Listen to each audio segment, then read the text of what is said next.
Auto वाला पीछे मुड़कर सभी को एक एक करके देखते हुए बोला, मेरे पास एक रास्ता है जो मैं आप लोगों को ले जा, जहाँ आप लोग को 1.5 घंटे में पहुंचना है वहां पे वो 3-4 घंटे में पहुंचाएगा आपको। इतने पर किशोरी उस ड्राइवर को देखते हुए बोली, इतना लंबा रास्ता है? ड्राइवर किशोरी को देखते हुए हाँ में सिर हिलाता है। अभिजीत गर्ल की आवाज में बोला, जितनी देर हम यहाँ बैठकर इंतजार करेंगे इससे अच्छा यही होगा कि आप हमें ले चले उस लंबे रास्ते से। तब सुमित अपनी आवाज को चेंज करते हुए बोला, हाँ सही कह रही हो तुम, हमें उसी रास्ते से जाना चाहिए। किशोरी बोली, थोड़ा जल्दी कीजिए, हमें जल्दी पहुंचना है। उस ऑटो ड्राइवर ने अपने ऑटो को मोड़ लिया, दूसरे लंबे वाले रास्ते से उन्हें लेकर जाता है। शाम के 6 बज चुके थे, लेकिन अब तक वो चारों कार्तिक के मेंशन पहुंचे नहीं थे। इधर कार्तिक अपने रूम में बेड पर बैठकर लैपटॉप में कुछ काम कर रहा था। उसने पैर को सीधे किए हुए लैपटॉप को अपनी गोद में रखा हुआ था। वो बहुत ही सिंसियरिटी के साथ अपने काम में व्यस्त था कि तभी उसकी नजर अपनी घड़ी पर गई, जो कि उसने अपनी कलाई पर पहन रखी थी।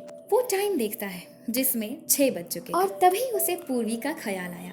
साथ में इस बात का ख्याल आया कि उसने पूर्वी को 6 बजे तक का वक्त दिया। उसने अपने लैपटॉप को उठाकर बेड पर साइड में रखा और अपने हाथों को एक दूसरे के साथ मोड़कर पीछे की तरफ से होकर बैठ गया और गहरी सांस लेता है और अपने सिर को पीछे दीवार पर पीछे की तरफ से लगाकर आंखें बंद कर लेता है और फिर खुद में ही बोला, कौन सा वो मान जाएगी, बहुत जिद्दी है वो, इतनी आसानी से नहीं मानने वाली, बहुत सारा काम है, क्या करूं। फिर उसने आंखें खोली और बोला, एक बार उससे बात कर लेता हूँ, क्या पता मेरी धमकी का कुछ तो असर हुआ होगा।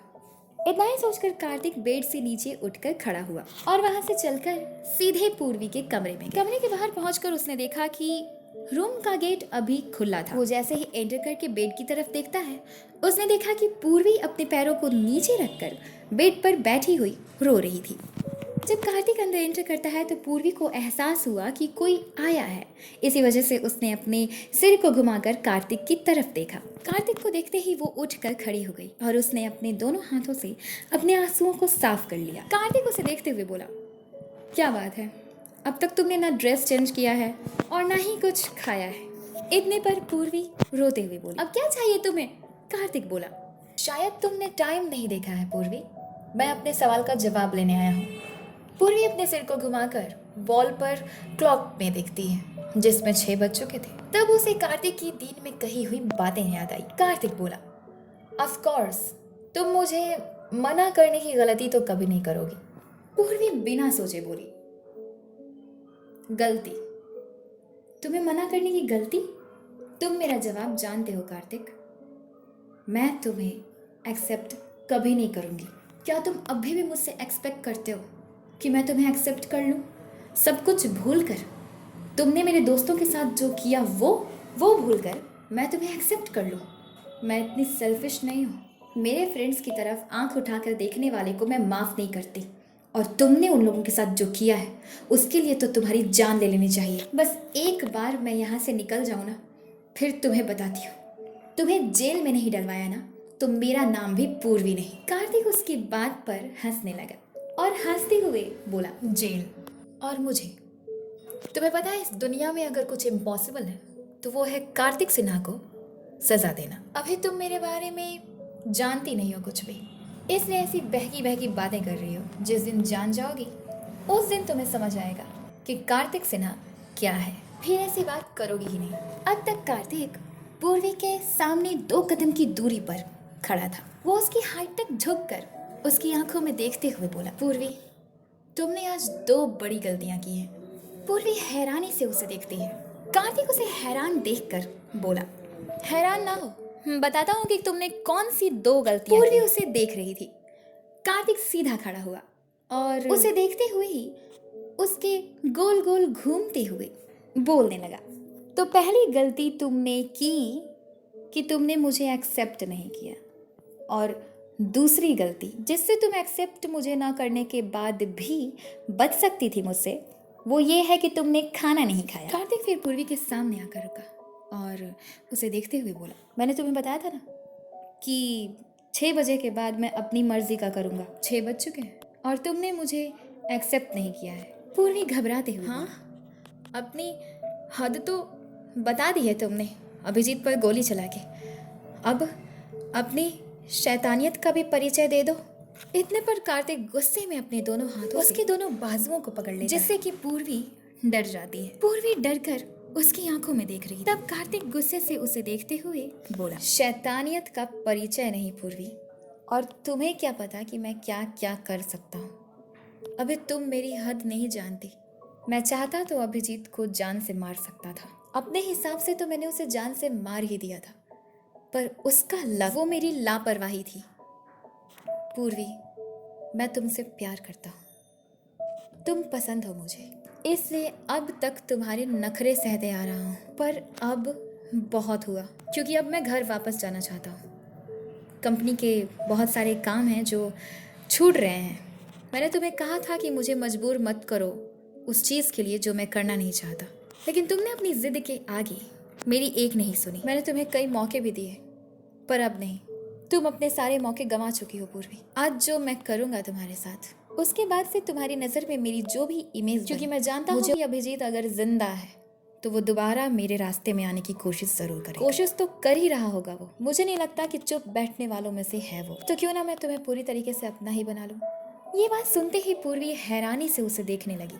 वो मन ही मन डर गई, लेकिन उसे वो अपने चेहरे पर शो न करते हुए गुस्से के साथ उसकी आंखों में देखते हुए बोली, ठीक है, तुम जानते हो कि मैं अभी अंडर एज हूँ और तुम मुझसे शादी करोगे तो तुम्हें जेल तो जाना ही पड़ेगा। कार्तिक हंसने लगा और उसे छोड़कर दूर हट और हंसते हुए उसे देखते हुए बोला, मेरे कहने का मतलब है कि मैं तुमसे शादी नहीं करूंगा, लेकिन फिर भी तुम मेरी कहलाओगी। इतने पर पूर्वी बोलती है, मतलब क्या है तुम्हारा? साफ साफ क्यों नहीं कहती? इतने पर कार्तिक परेशान होते हुए बोला, ए, कौन सी क्लास में पढ़ती हो तुम? पूर्वी सीधे सीधे जवाब देते हुए बोली, क्लास 9th में।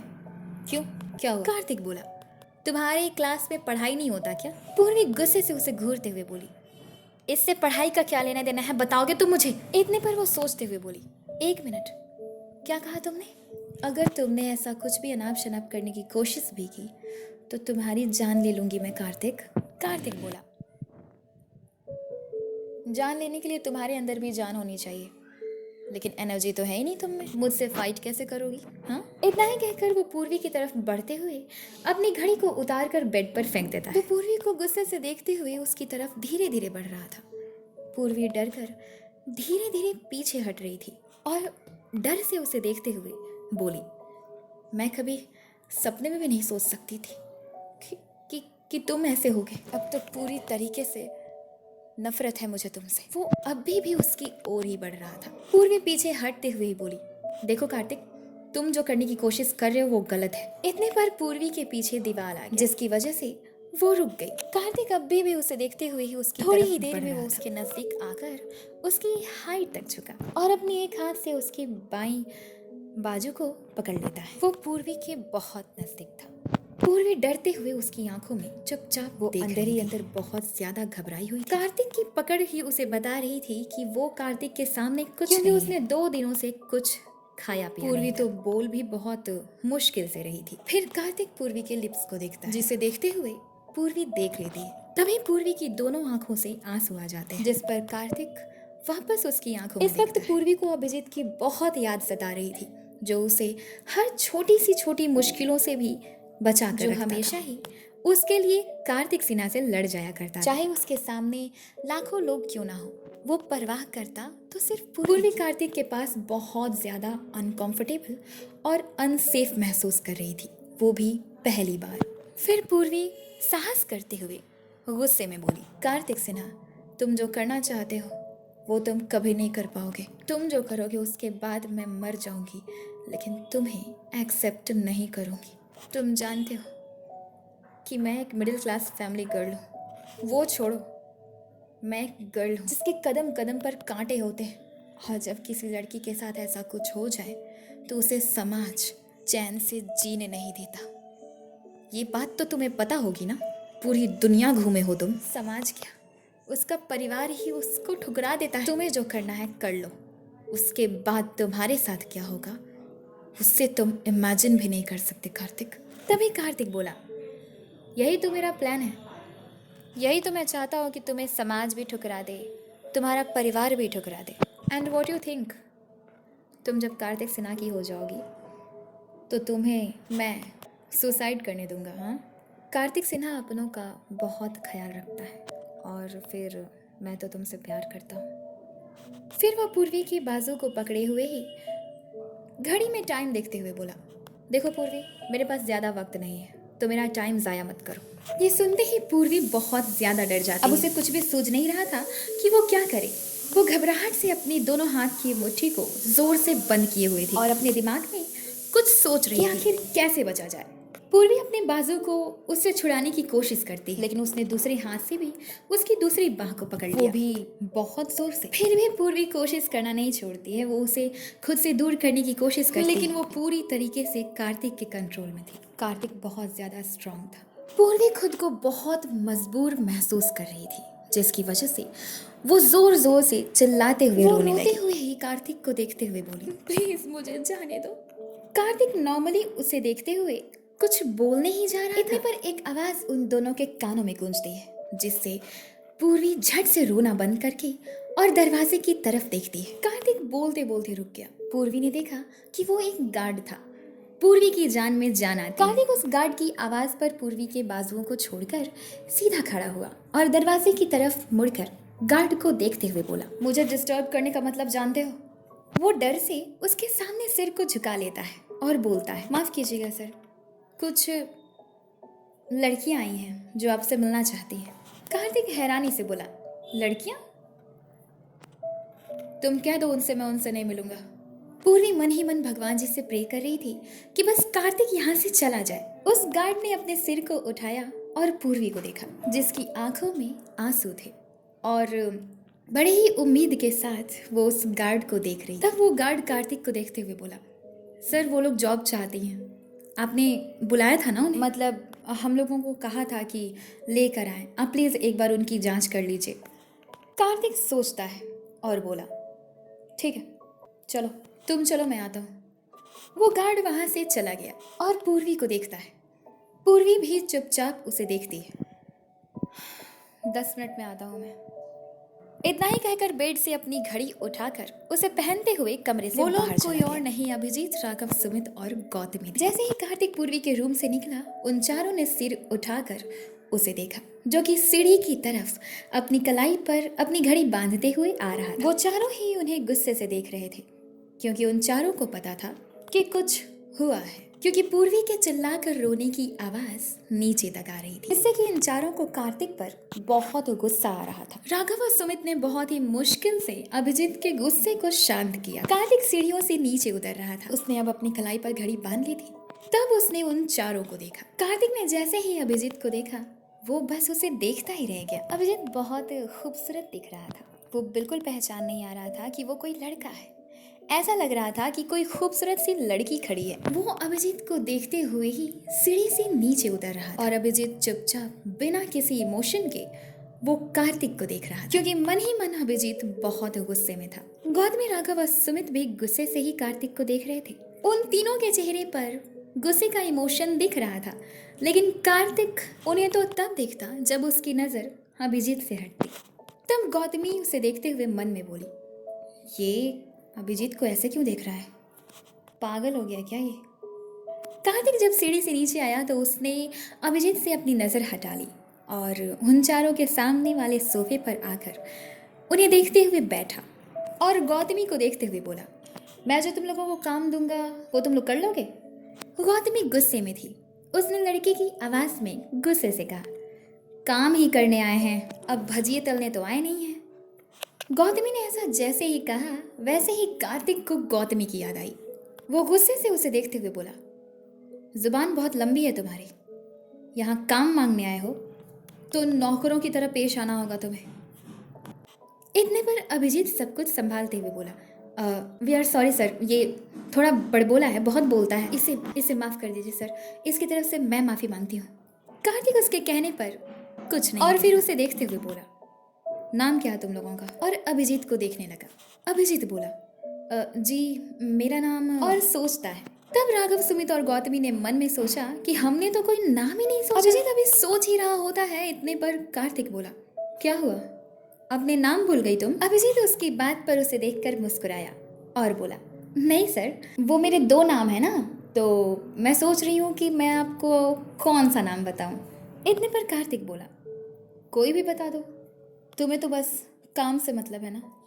अभिजीत मुस्कुराते हुए बोला, हाँ हाँ। वो कार्तिक को बातों में उलझाकर आखिरकार नाम सोच ही लेता है। वो बोलता है, ठीक है, मैं आपको अपना नाम बताती हूँ, मेरा नाम गौरी है। कार्तिक उसके नाम पर बोला, गौरी, अच्छा है। फिर अभिजीत ही राघव और सुमित की तरफ दिखाते हुए बोला, वो राघव की तरफ हाथ करके बोला, ये उमा है और ये पार्वती। फिर कार्तिक बोला, गौरी, उमा, पार्वती। और तुम? वो गौतमी की तरफ उंगली करके बोला, तुम्हारा नाम भोला है क्या? गौतमी उसे देखकर एक बड़ी सी स्माइल देते हुए बोली, नहीं तो, मेरा नाम भोला नहीं है, मेरा तो नाम है गौरी बताएगी, बताओ गौरी क्या नाम है मेरा? अभिजीत पर टालकर उसे देखने लगी। कार्तिक फिर गौरी को देखता है। अभिजीत कार्तिक को और फिर गौतमी को देखते हुए बोला, इसका नाम पिंकू है। फिर कार्तिक को देखकर बोला, ये हमारा भाई है, हम सभी एक ही स्कूल में पढ़ाई किया करते थे सर, यहाँ पर पहली बार जॉब है हमारा। हम आपको विश्वास दिलाते हैं कि हम आपको बिल्कुल निराश नहीं करेंगे और ना ही आपको कोई शिकायत का मौका देंगे, है ना उमा, पार्वती और पिंकू? उन तीनों ने कार्तिक को देखते हुए हाँ में सिर हिलाया।